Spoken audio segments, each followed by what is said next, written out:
Hello dear students, welcome to this course on complex analysis. This is your lecture number 4.2 in this week of sequence and series. So today we will begin this lecture by introducing the new thing called sequence of function and series of function. And like what we did in real analysis, the same thing we will do here. We will understand its uniform convergence and what are the consequences if the series is sequence is uniformly convergent or series is uniformly convergent. Then what are the consequences on the limit function, right? Like what we did in case of real analysis, that if you have a sequence of continuous functions and it converges to some function uniformly, then you directly say that the limit function will be continuous. And if the limit function is not continuous, we directly say that this sequence of function cannot converge uniformly. Got it? So this is what we did in real analysis. Now the same thing we are going to repeat here. We will have a sequence of complex valued functions. All right. So now let us begin. तो definition तो हम बिल्कुल ही same लिखेंगे जैसा हमने real analysis में लिखा था कि सबसे पहले आप किसी कॉम्प्लेक्स नंबर का कोई डोमेन आप कंसीडर करोगे, तो लेट डी आपने एक सेट उठाया जो कि सबसेट है कॉम्प्लेक्स प्लेन का, and F N is a function from D to C. ठीक है, तो एफ एन एक फंक्शन है डी से सी पर for each n belongs to natural number. हर एक नेचुरल नंबर के लिए ये एक फंक्शन है. तो अब मैं यहां से क्या कह दूंगा, दिस इंप्लाई दस. ठीक है, नाउ द सीक्वेंस, एक सीक्वेंस मैंने इन्हीं एफएन्स के लिए, ठीक है, is called sequence of functions. तो इसी को हम क्या कह देते हैं, sequence of function.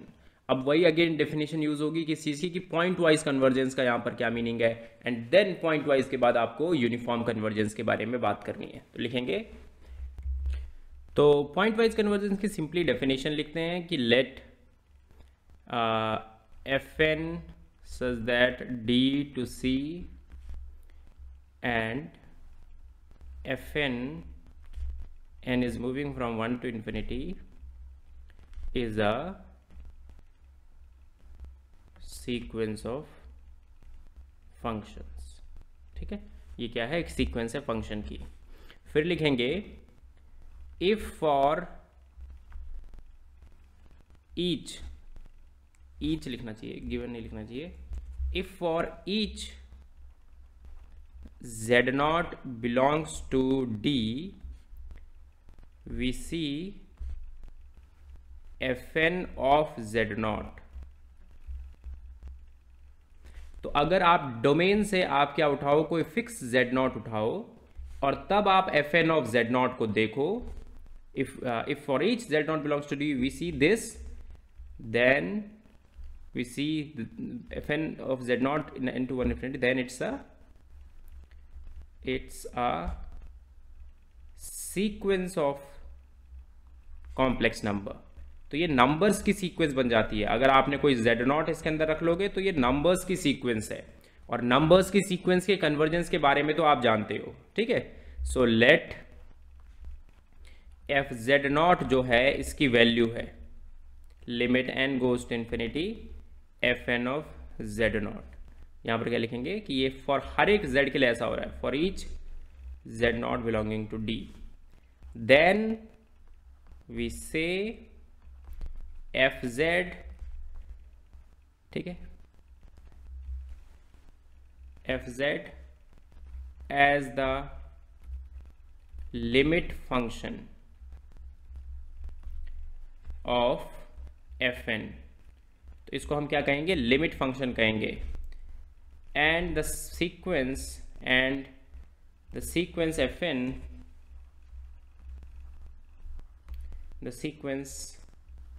fn is called point-wise convergent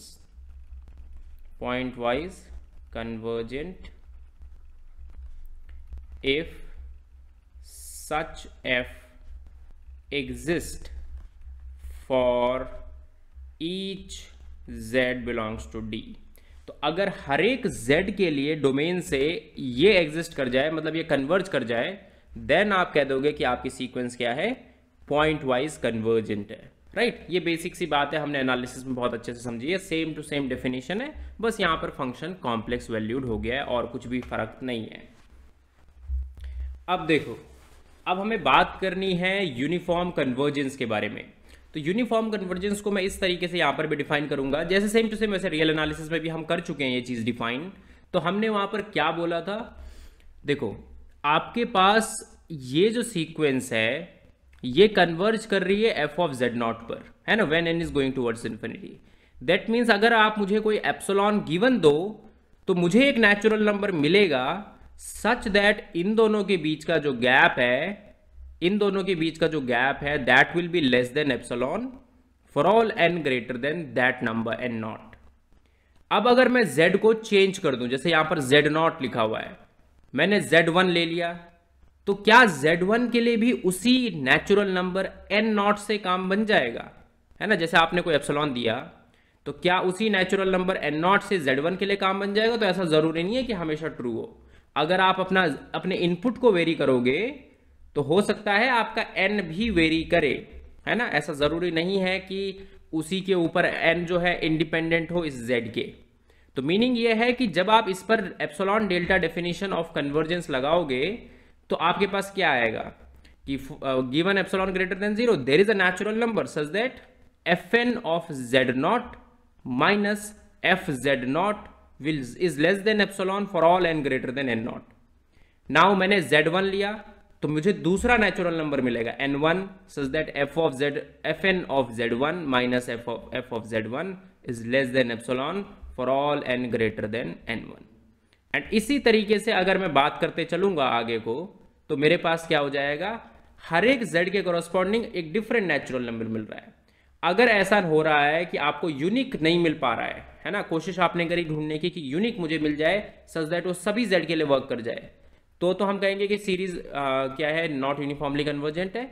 और अगर यूनिक मिल जाए कि हाँ ये n नॉट है, आप कुछ भी z रख लो, इस n नॉट के बाद अगर आप कोई भी सीक्वेंस का टर्म उठाते हो और इस f z नॉट को देखते हो, उनके बीच का जो गैप है that will be less than epsilon, then we will say that it's uniformly convergent. Got it? तो बस लिखते हैं, तो लिखेंगे अ सीक्वेंस fn, ठीक है, a sequence fn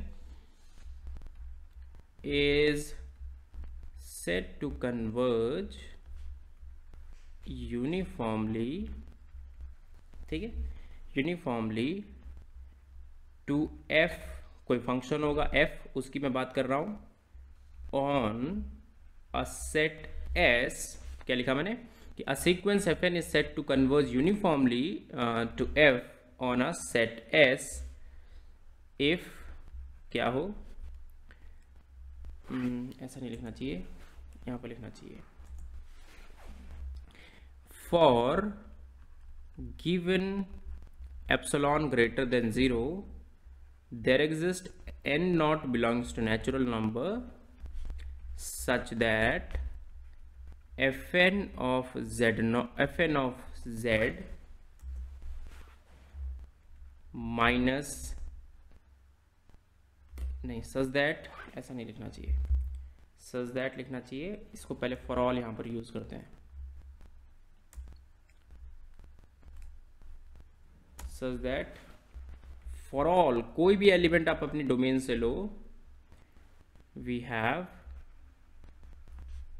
fn of z minus f of z less than epsilon for all n greater than n naught. That is, n naught is dependent upon epsilon only, ठीक है, but not on z, ठीक है। तो ये है definition uniform convergence की, जो यहाँ पर लिखी गई है, एग्जैक्टली यही डेफिनेशन है, ठीक है। 1 second,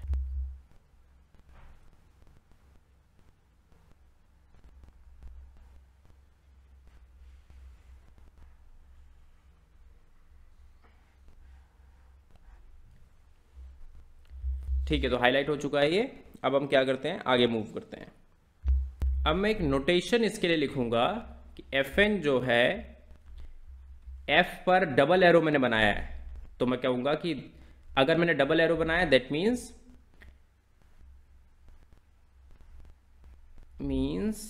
Fn converges uniformly to F। अब डिफाइन करेंगे बाउंडेडनेस को, boundedness of sequence of function, इस चीज को डिफाइन करेंगे, boundedness of sequence of function.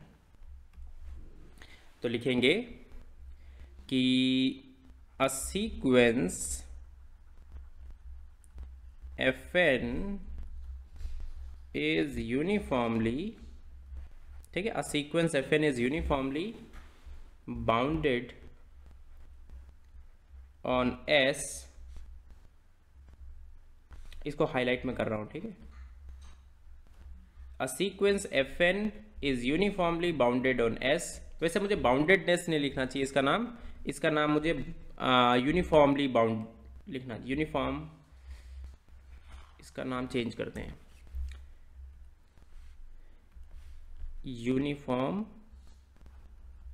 Uniformly bounded sequence. तो यूनिफॉर्मली बाउंडेड सीक्वेंस के बारे में बात कर रहा हूं मैं, ठीक है। A sequence Fn is uniformly bounded on S, क्या हो, if there exist m greater than 0, लिख लेता हूं, m greater than 0 such that Fnz, यहां पर फॉर ऑल पहले लिखता हूं, for all n belongs to natural number, Fnz जो है उसका मैग्नीट्यूड m से छोटा आना चाहिए। ओहो, फिर यहां पर वो भी लिखना चाहिए ना मुझे, फॉर ऑल, इसको थोड़ा सा और आगे किसका हो, ठीक है, for all n belongs to natural number and for all z belongs to domain. तो जिस डोमेन पर हम काम कर रहे हैं, अगर आप उसमें से कोई भी z उठा लो, ये इससे छोटा आना चाहिए, एंड आपके पास Fnz किसी भी n के लिए m से छोटा आना चाहिए, ठीक है। तो this is the meaning of uniformly bounded sequence, ठीक है। यूनिफॉर्मली बाउंडेड का साफ मतलब पता चल रहा है कि वो यूनिफॉर्म बाउंडेड, हर एक उसका बाउंड नहीं है कि आपके पास Fn एक फंक्शन है तो फॉर अ गिवन n आपको एक बाउंड मिल रहा है, n चेंज किया तो बाउंड चेंज हो गया, ऐसा नहीं हो रहा है। आप n चाहे चेंज कर लो, चाहे z चेंज कर लो, आपके पास एक यूनिफॉर्म बाउंड मिल रहा है, ठीक है, ठीक है। नाउ नेक्स्ट टॉप उस पर चलते हैं। अब आपको रियल एनालिसिस में एक प्रॉपर्टी लिखाई गई थी कि सपोज करो, आपने देखो यहाँ पर कॉम्प्लेक्स एनालिसिस में भी फंक्शंस की कंटिन्यूटी के बारे में तो आप बात कर ही चुके हो, तो उसी तरीके से अब मैं ये कहूंगा कि अगर आपका फंक्शन गिवन है, सीक्वेंस ऑफ फंक्शन, और हर एक एलिमेंट उस सीक्वेंस में जितने भी एलिमेंट है, एलिमेंट का क्या मतलब बना कि वो एक फंक्शन है, तो इस सीक्वेंस ऑफ फंक्शन में एलिमेंट क्या है, सीक्वेंस के फंक्शन इटसेल्फ। तो अगर हर एक फंक्शन कंटिन्यूअस है सपोज, देन हम दोबारा से यहां पर वही कहेंगे कि लिमिट फंक्शन भी क्या होगा, कंटिन्यूअस होगा, अगर कन्वर्जेंस यूनिफॉर्म है तब। Got it? लिखते हैं, तो क्या लिखेंगे कि late Fn is a sequence of function that converges uniformly to F. Fn converges uniformly to F, ठीक है। Now if Fn for each n belongs to natural number लिखना चाहिए, if for each n belongs to natural number Fn is continuous at, कोई point आप उठा लो, जैसे कि आपने उठाया z is equal to z not, then f will be continuous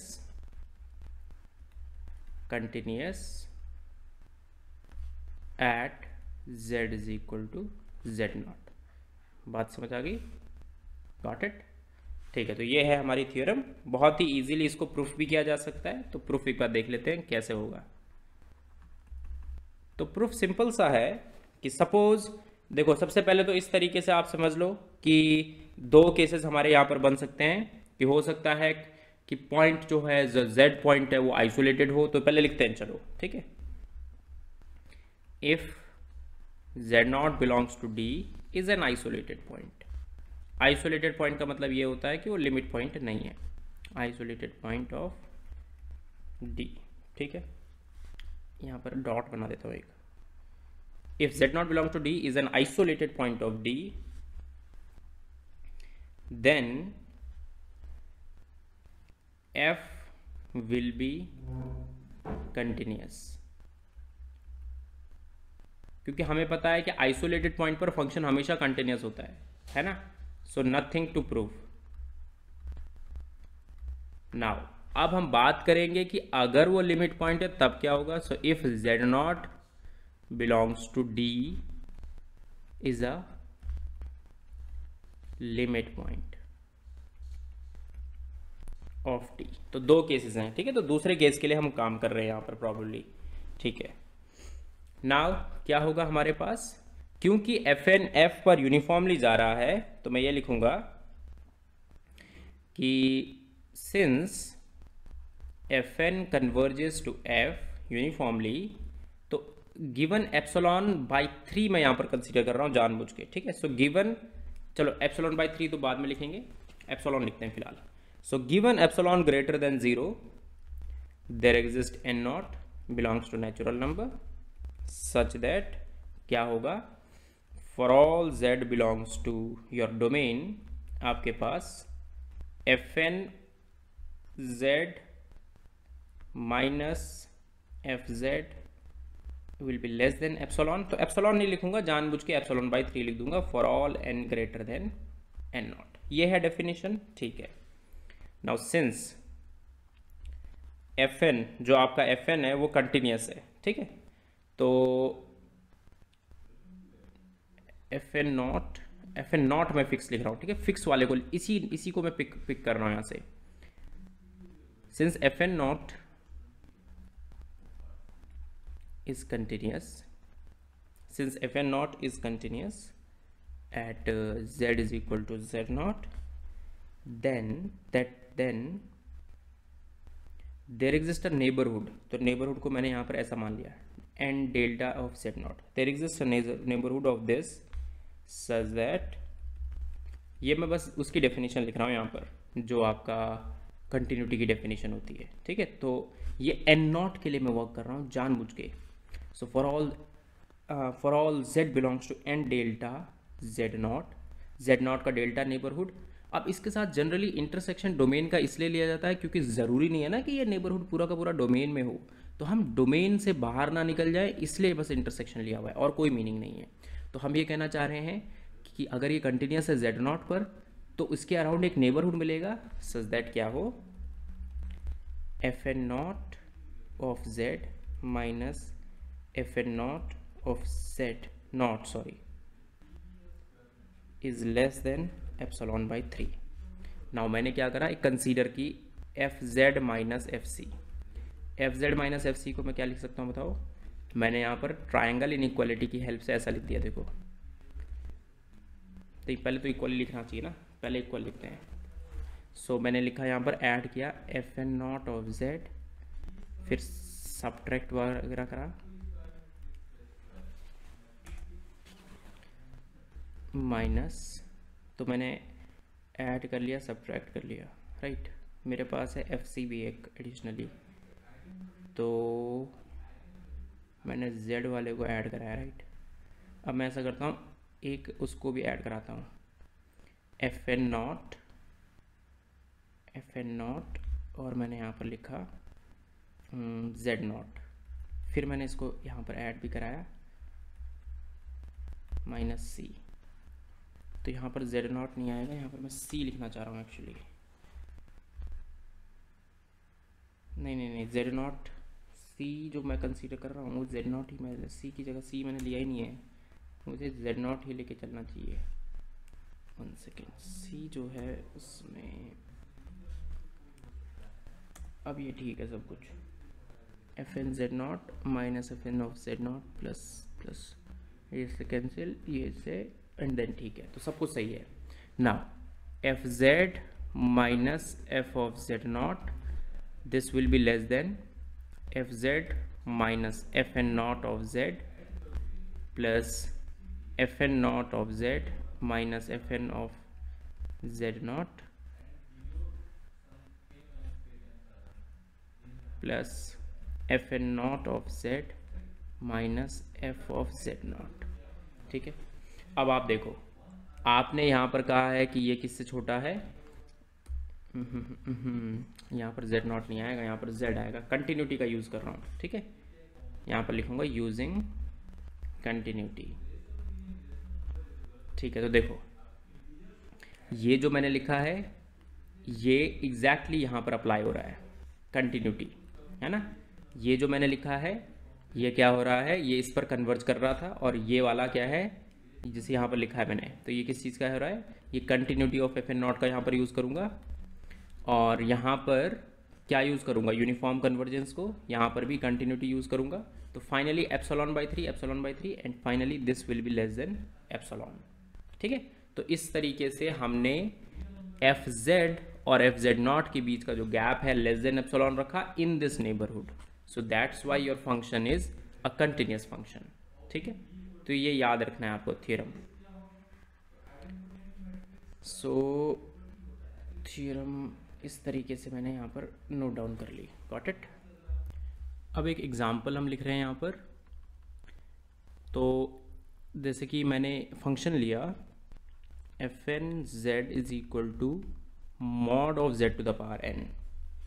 now मुझे चेक करना है, चेक इट्स यूनिफॉर्म कन्वर्जेंस। तो यूनिफॉर्म कन्वर्जेंस आपको चेक करनी है on magnitude of z less than equal to 1 पर। ठीक है, तो क्लोज यूनिट डिस्क, तो क्लोज यूनिट डिस्क पर आपको क्या करना है, चेक करना है whether this sequence is uniformly convergent और नॉट। तो आप सबसे पहले एफ जेड इसका कैलकुलेट करो।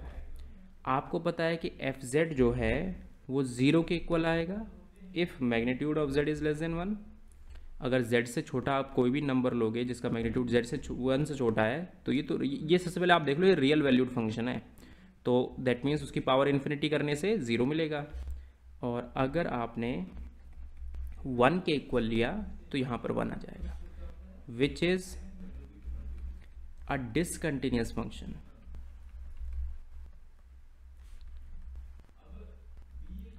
Thus fn cannot converge uniformly to f. Now complex analysis में एक न्यू थ्योरम हम यूज़ करते हैं जो कि रियल एनालिसिस से कम्प्लीटली डिफरेंट होती है। मीनिंग ये है सिंपली कि रियल एनालिसिस में क्योंकि एनालिटिक जैसा बिहेवियर फंक्शन का नहीं होता है, तो मतलब एनालिटिक जैसे फंक्शंस के पास, अगर फंक्शन एनालिटिक है तो उसके पास बहुत सारे कॉन्सिक्वेंसेज होते हैं, ऐसा रियल एनालिसिस में नहीं होता है। सो दैट्स वाई यहाँ पर ये थ्योरम है, रियल एनालिसिस में ये थ्योरम नहीं है। तो थ्योरम क्या है कि अगर आपके पास एक सीक्वेंस है एनालिटिक फंक्शन की, कि let f n be a sequence of analytic function, तो अगर ये एनालिटिक फंक्शन की सीक्वेंस है defined on a domain, defined on a domain, मान लो डोमेन ओमेगा पर ये डिफाइंड है, ठीक है, such that f n converges uniformly to f, such that f n converges uniformly to f on every compact subset of omega.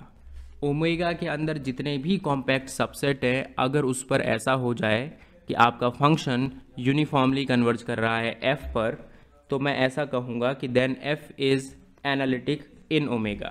ठीक है, तो क्या कहूँगा directly, then f is analytic on omega, sorry omega gamma नहीं, on omega. तो बहुत ही important result है कि अगर हमारे पास फंक्शन जो है वो एनालिटिक है, सीक्वेंस ऑफ फंक्शन एनालिटिक है और वो अपने डोमेन के हर एक कॉम्पैक्ट सबसेट पर यूनिफॉर्मली कन्वर्ज कर रहा है, तो हमारे पास जो फंक्शन f होता है वो भी एनालिटिक होता है ऑन ओमेगा। Got it. अब हम लिखेंगे कॉशीज कंडीशन। क्या लिखेंगे? Cauchy's condition for sequence of function. ठीक है, मतलब इसी से रिलेटेड है, जो हमने यूनिफॉर्म कन्वर्जेंस पढ़ रहे हैं हम, उसी से रिलेटेड कॉशीज कंडीशन है। क्या होती है कॉशीज कंडीशन? कि लेट एफ एन, ठीक है, एफ एन और एन आपका मतलब एन 1 से इन्फिनिटी लिखने की जरूरत नहीं है, be a sequence of functions, be a sequence of functions defined on a set S। set S पर ही defined है। then fn क्या है? f पर जा रहा है uniformly, then fn converges to uniformly, sorry, fn converges uniformly to f on S if and only if क्या होगा? It satisfies Cauchy condition. तो कॉची कंडीशन क्या है? कि for every epsilon greater than 0, कोई भी एप्सिलॉन ग्रेटर देन 0 आप लो, there is a natural number, sorry N not belongs to natural number, ठीक है, there is a natural number such that for all m, n greater than equal to n not and z belongs to S, fn of z minus fm of z is less than epsilon। ठीक है, तो ये इससे कम आना चाहिए। Got it. तो ये है कॉशीज डेफिनेशन। आप इसको यूज कर सकते हो कुछ क्वेश्चंस में अगर आपको यूनिफॉर्म कन्वर्जेंस से रिलेटेड कुछ भी बोलना है तब। अब हम सीरीज ऑफ फंक्शन पर फटाफट से आ जाते हैं। तो मैं लिख रहा हूं सीरीज ऑफ फंक्शंस। ठीक है, तो डेफिनेशन बिल्कुल सेम टू सेम वही है। ठीक है, डेफिनेशन वही है जो हम पहले से जानते हैं कि समेशन, अगर हमारे पास एफ एन एक कॉम्प्लेक्स वैल्यूड फंक्शंस की सीरीज है, सीक्वेंस है सॉरी, तो लिखेंगे कि let f n z be a sequence of function. तो ये क्या है? सीक्वेंस ऑफ फंक्शन है, मान लो ऑन डी।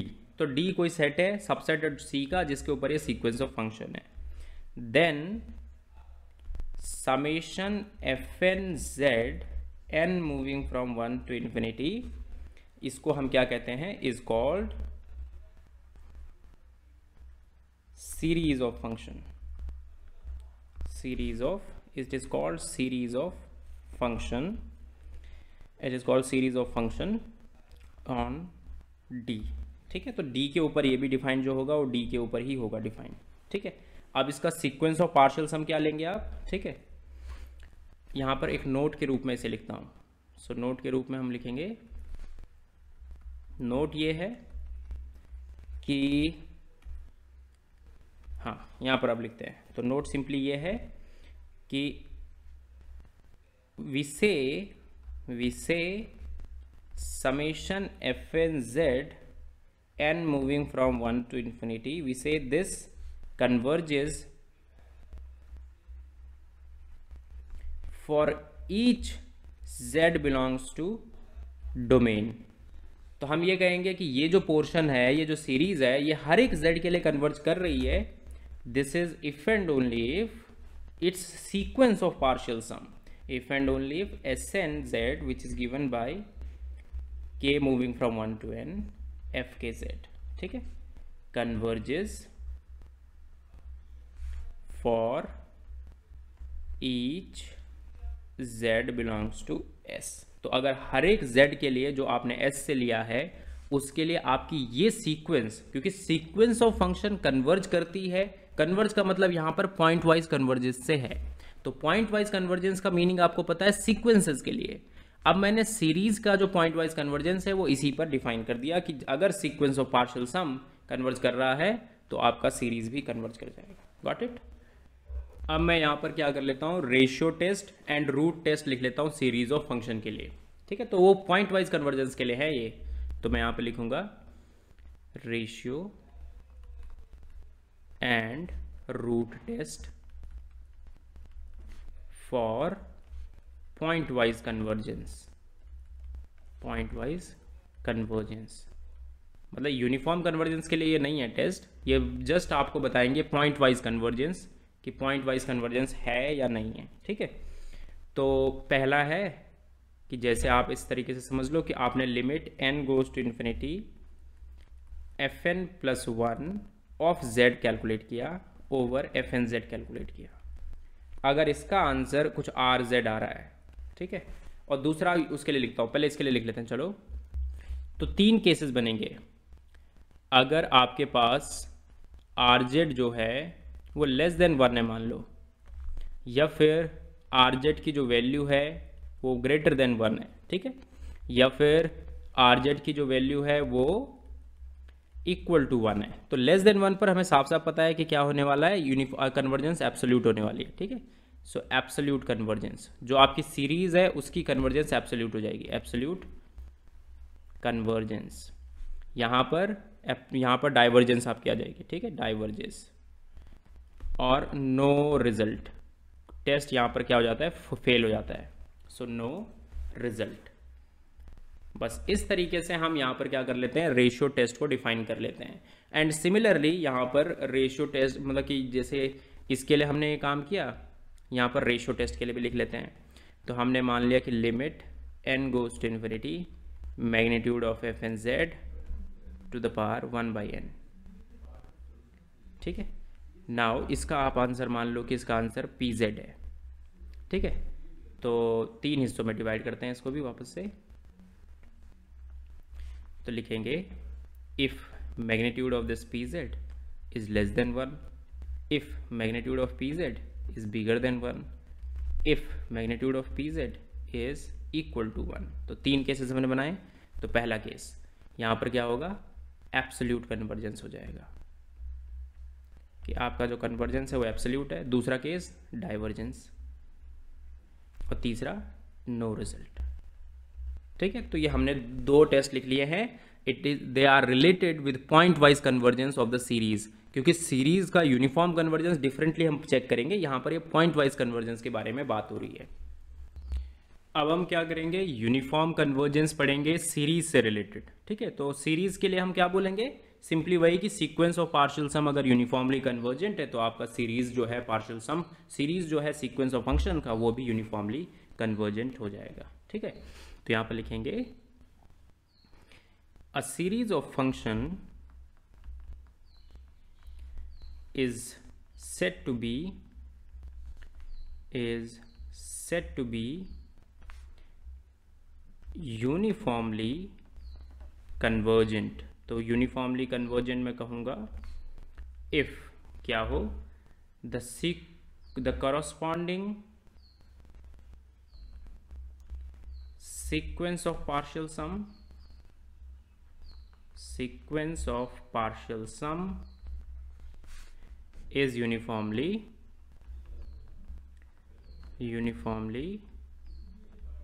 convergent। तो अगर corresponding sequence of partial sum क्या हो, यूनिफॉर्मली कन्वर्जेंट हो, तो आपके पास सीरीज ऑफ फंक्शन जो है वो भी क्या आ जाएगा, यूनिफॉर्मली कन्वर्जेंट आ जाएगा। ठीक है, अब हम क्या पढ़ते हैं, वेरास्ट्रस एम टेस्ट पढ़ते हैं।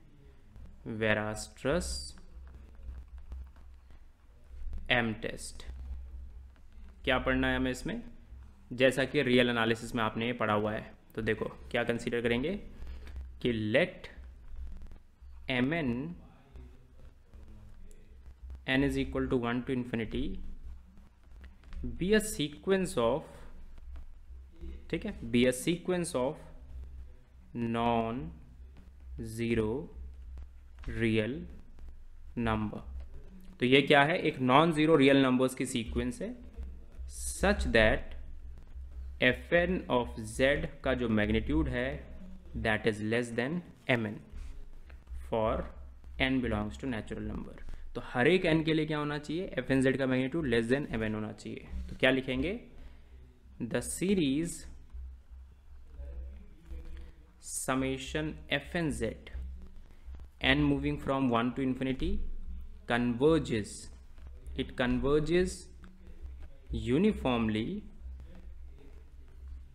on S, जो आपकी डोमेन है, ठीक है, उसके ऊपर मैं बात कर रहा हूँ। तो D से रिप्रेजेंट कर लेते हैं, on D if summation mn n moving from 1 to infinity converges. तो यही सेम टू सेम हमने टेस्ट पढ़ा था किसके regarding, series of function in real analysis के रिगार्डिंग, यही सेम टेस्ट हमने वेरास्ट्रस एम टेस्ट पढ़ा था। Got it. अब हम क्या करेंगे, एक थियरम लिखेंगे। तो ये थियरम कंटिन्यूटी से रिलेटेड है, जैसा हमने सीक्वेंस ऑफ फंक्शन में ये थियरम पढ़ी है उसी टाइप की ये थियरम यहाँ पर भी है। सपोज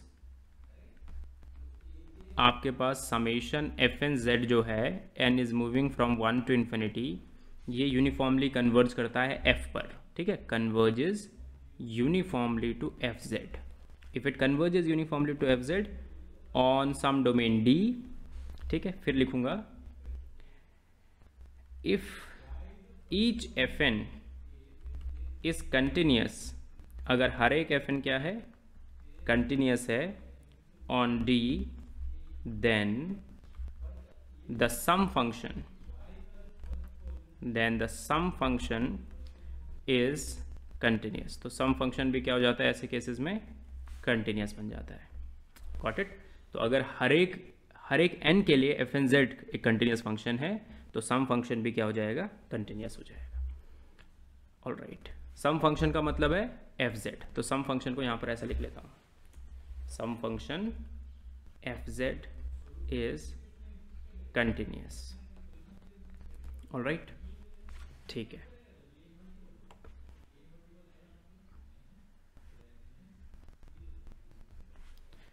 ना नेक्स्ट थ्योरम पे मूव करते हैं जिसका नाम है Weierstrass theorem. Weierstrass theorem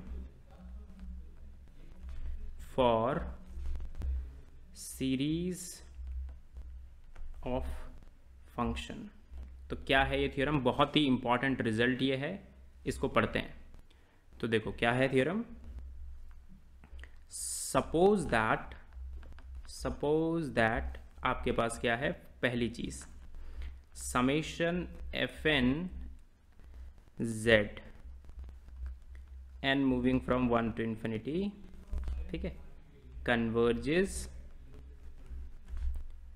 uniformly to fz on every compact set, on every compact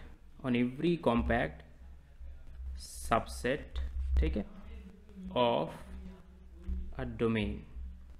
तो कोई डोमेन आपने डी कंसीडर करी, उसके हर एक कॉम्पैक्ट सबसेट पर ये यूनिफॉर्मली कन्वर्जेंट है। Second, for all n belongs to natural number f and z, ये आप मान लो कि ये क्या है, एनालिटिक है। देन क्या होगा, some function F Z is analytic in domain.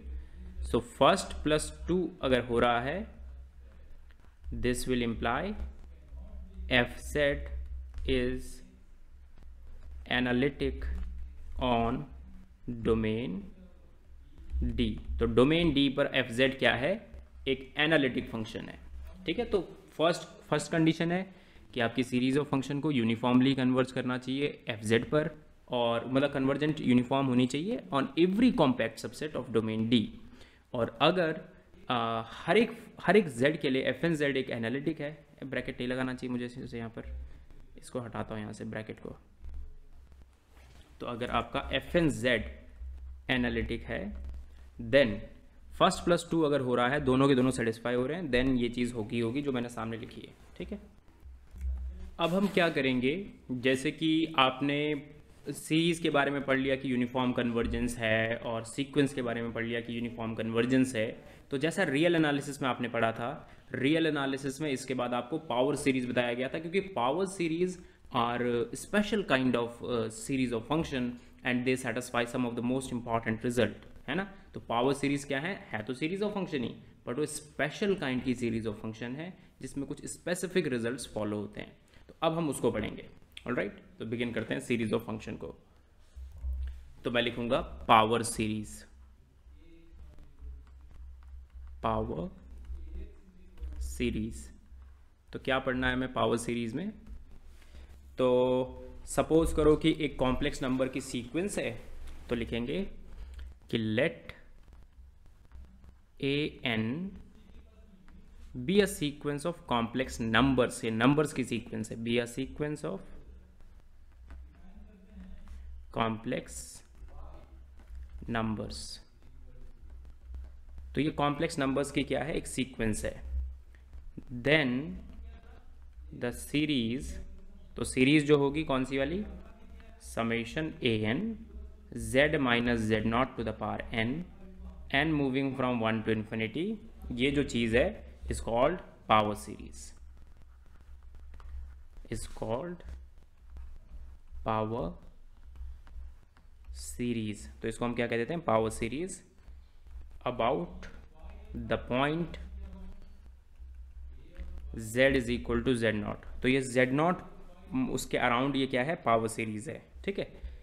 तो ये जनरल वर्जन है। जनरली हम क्या करते हैं, उसके सेंटर को ओरिजिन मानते हैं। तो क्या लिखेंगे, इन पर्टिकुलर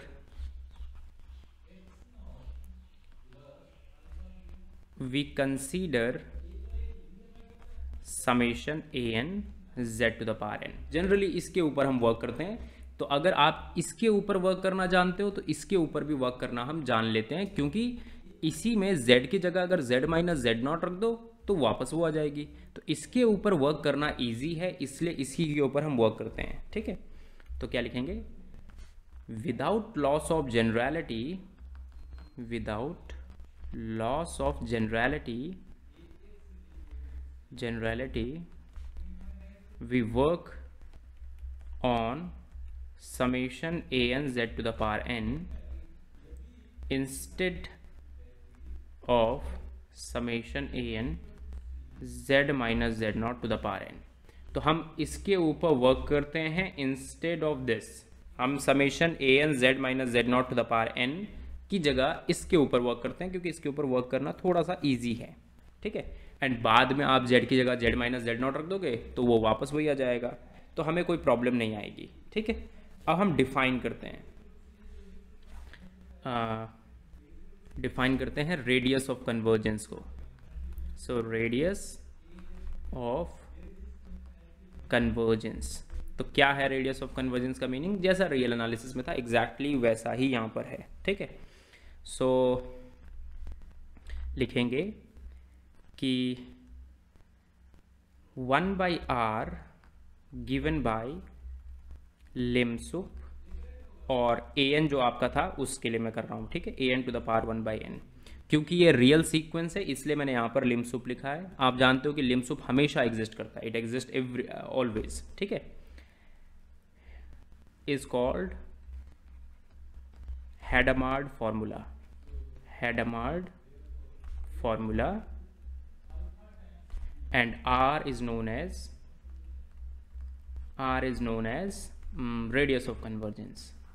so r को आप जानते हो कि ये क्या है, it is known as radius of convergence। तो r क्या होता है, radius of convergence यहाँ पर होता है। radius of convergence का मीनिंग ये है कि ऐसे अगर आपने z उठाया जिसका मैग्नीट्यूड r से छोटा है तो आपकी जो पावर सीरीज है वो कन्वर्ज करेगी एब्सोल्युटली, ठीक है। तो नोट यहाँ पर ये है सिंपली कि बाय रूट टेस्ट हम ये बात कह सकते हैं। तो लिखेंगे बाय रूट टेस्ट हम क्या कह सकते हैं, रूट टेस्ट आपने पढ़ा था, है ना, सीरीज के लिए। So by root test we can directly say कि जो आपका कन्वर्जेंस है, तो क्या लिखेंगे कि द सीरीज कन्वर्जेस एब्सोल्युटली, तो जो सीरीज है आपकी वो एब्सोल्युटली कन्वर्ज करेगी for magnitude of z less then r के लिए, and diverges for magnitude of z less then r, तो ग्रेटर देन r, तो ग्रेटर देन r के लिए क्या करती है, डाइवर्ज करती है, लेस देन r के लिए क्या करता है, एब्सोल्युटली कन्वर्ज करता है। ठीक है, ऑलराइट, पहला नोट तो ये हो गया।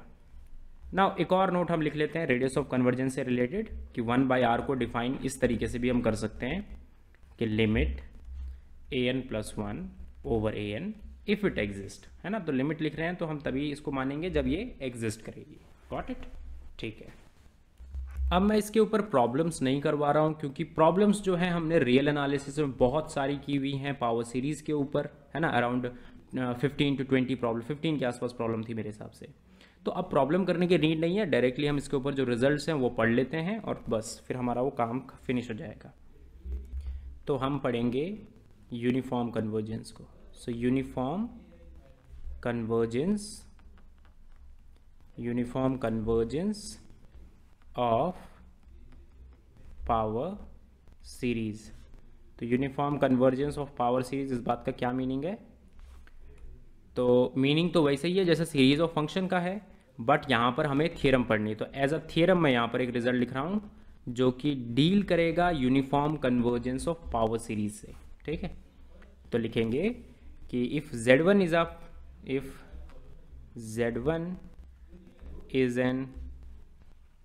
is an interior point, ठीक है, is an interior point on the to the circle, is an interior point to the circle mod z is equal to r, ठीक है, of power series, नहीं, is an interior point two the circle, बस इतना लिखेंगे। Then हम ये लिखेंगे, then the power series जो आपके पास है summation an z to the power n, it converges uniformly. तो क्या लिखूंगा, converges uniformly for mod z less than mod of z1।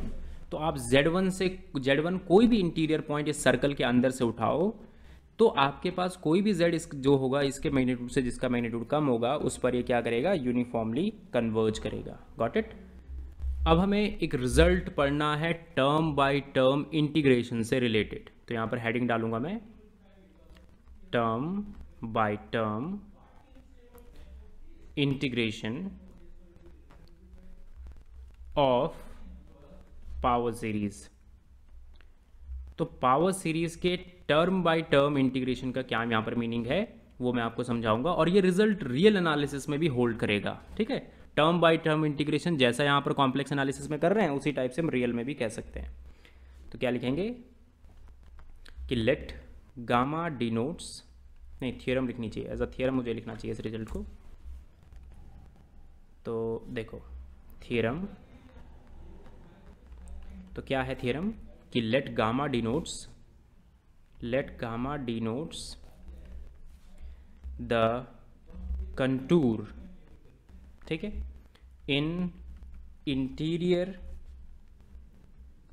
Of circle of convergence. तो जो उसका रेडियस ऑफ कन्वर्जेंस होता है उस सर्कल के अंदर अगर आपके पास कोई कंटूर है, इस बात का मीनिंग ये है। ठीक है, convergence of the power series, तो पावर सीरीज कौन सी है, f Z is equal to summation a N Z to the power n. तो एक पावर सीरीज आपके पास है और आपने गामा कोई कंटूर उठाया जो उसके इनसाइड में था कन्वर्जेंस के रेडियस के। ठीक है, and let g z, let, ये थोड़ा जनरलाइज्ड है, ठीक है, let g z be any continuous function on gamma, be any continuous function on gamma. तो ये क्या है, जी जेड एक कंटिन्यूस फंक्शन है गामा के ऊपर। देन क्या होगा, आपने अगर इसका इंटीग्रेशन करना चाह रहे हो जी जेड एफ जेड का, और मैंने यहाँ पर डी जेड लिख दिया और यहाँ पर गामा के ऊपर मैं इंटीग्रेट कर रहा हूँ, तो मैं इसको ऐसे कर सकता हूँ, समेशन ले गया। देखो सबसे पहले मतलब ऐसा सोचो आप, मैं इसको यहाँ पर लिखूँगा रफ में। तो जैसे जी जेड है और आपने इसकी वैल्यू लिख दी है ना, n is moving from 1 to infinity, तो ये जी जेड हर एक टर्म से मल्टीप्लाई हो जाएगा। So summation g z z to the power n, right. तो मैं ये कहना चाह रहा हूं कि सीरीज के अंदर भी आप इंटीग्रेशन को ले जा सकते हो। तो मैं डायरेक्टली यहां पर रिजल्ट लिख रहा हूं। तो समेशन देखो मैंने बाहर से लिख दिया, summation n moving from 1 to infinity, ठीक है, ये मैंने लिख दिया। नाउ कांस्टेंट जो आपका था ए एन वो मैंने लिख दिया। अब मैं इंटीग्रेशन अंदर ले गया, तो मैंने हर एक टर्म का इंटीग्रेशन कर दिया। तो मेरे पास इंटीग्रेशन था एक सीरीज का इंटीग्रेशन करना था, तो सीरीज का integration equal to term by term integration. बात समझ आ रही है? इसे ध्यान से आप समझ लो कि क्या है इसका मीनिंग। ये बहुत इंपॉर्टेंट रिजल्ट है कि अगर आपके पास पावर सीरीज है और गामा आपका वो कंटूर है जो कि उस पावर सीरीज के कन्वर्जेंस के एरिया के अंडर में आता है, तो आप ऐसा कर सकते हो। मतलब ये जो जी जेड मैं यहाँ पर लिख रहा हूँ, ये भी आपको ध्यान रखना है कि जो जी जेड मैं लिख रहा हूँ इसका कोई ऐसा यूज़ नहीं है यहाँ पर। ये अगर ना भी हो तो मतलब ये थोड़ा जनरलाइज्ड मैंने लिखी है थ्योरम। अगर ये ना भी हो, जी जेड को 1 आप रख दो तो भी टर्म बाय टर्म इंटीग्रेशन आपका हो जाएगा। तो जी जेड का इसमें कोई रोल नहीं है, ये बस आपको बताया जा रहा है। अब मैं लिखूंगा टर्म बाय टर्म डिफरेंशिएशन के लिए, ठीक है, टर्म बाय टर्म डिफरेंशिएशन। ये रिजल्ट भी रियल एनालिसिस में होल्ड करता है, आपको डायरेक्टली इसे समझ लेना है। उस समय मैंने ये बताया नहीं था रिजल्ट, क्योंकि मैंने रीमान इंटीग्रेबल फंक्शंस आपको पढ़ाया नहीं था, इस वजह से मैंने ये बताया नहीं था। नाउ मेरे पास ऐसा है तो यही सेम रिजल्ट उसमें भी होल्ड करेगा, ठीक है, और डिफरेंशिएशन वाला रिजल्ट भी उसमें भी होल्ड करेगा। तो क्या लिखेंगे कि लेट थियरम है, ये एज अ थियरम मैं इसको लिखता हूं, थियरम, ठीक है। क्या है थियरम? देखो कि सपोज करो आपके पास कोई वो है power series. So let summation a N Z to the power n be a power series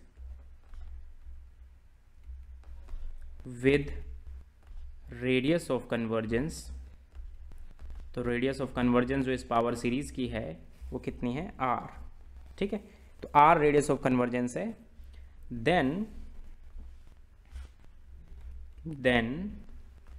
for all mod z less than R, जो ये फंक्शन है, जो जैसे कि इसे एज अ फंक्शन जो f Z is equal to summation a N Z to the power n, ठीक है।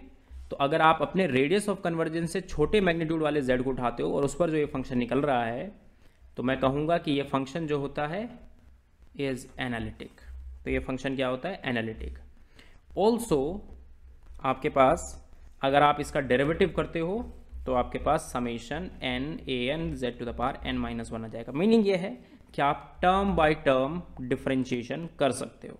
तो यहाँ पर समझ आ गया आपको कि summation a N Z to the power n be a power series और आर उसका रेडियस ऑफ कन्वर्जेंस है। तो उससे छोटे अगर आप कोई भी जेड उससे छोटा लो और उस पर ये फंक्शन डिफाइन करो f Z is equal to this, then वो एनालिटिक भी होगा और साथ में उसका टर्म बाय टर्म डिफरेंशिएशन भी हम कर सकते हैं। तो बस अब कल के लेक्चर में आपको टेलर सीरीज बताया जाएगा एंड देन हमें मूव करना होगा न्यू टाइप पे, जहां पर हम जीरोस के बारे में सीखेंगे, एनालिटिक फंक्शंस के, एंड देन न्यू वीक में आपको सिंगुलैरिटीज के बारे में बताया जाएगा।